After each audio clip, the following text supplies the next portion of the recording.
आप जितना warm up exercise की प्रैक्टिस कर लो, आप कभी भी ड्राइंग में लाइन क्वालिटी को अच्छे से इम्प्रूव नहीं कर पाएंगे तब तक जब तक आप ड्राइंग में वार्म अप एक्सरसाइजेस को प्रॉपरली अच्छे से इम्प्लीमेंट नहीं करेंगे। तो वार्म अप एक्सरसाइजेस को ड्राइंग में कैसे इम्प्लीमेंट करना है देखिए।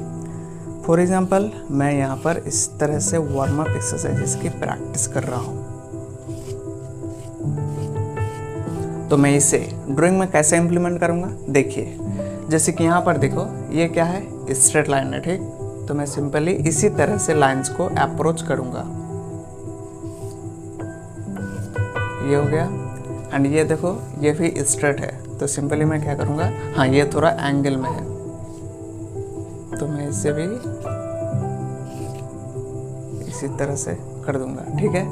तो इसी तरह से आपको लाइंस को इम्प्लीमेंट करना है। एक और छोटी सी चीज़ कि स्टार्टिंग में जब आप इस तरह से लाइंस को ड्राइंग में इम्प्लीमेंट करने की कोशिश करेंगे तो स्टार्टिंग में ऐसा हो सकता है कि बहुत ज़्यादा मिस्टेक्स हो, सही से नहीं बन रहा हो, बट फिर भी आपको इसी तरह से रेगुलर बेसिस पर वार्म अप एक्सरसाइजेस को ड्राइंग में इम्प्लीमेंट करने की कोशिश करना, भले ही जितना ही मिस्टेक्स क्यों ना हो जाए। एंड ये ऑब्वियस है कि स्टार्टिंग में बहुत सारी गलतियाँ होंगी, फिर भी आपको इसी तरह से प्रैक्टिस करने की कोशिश करना है।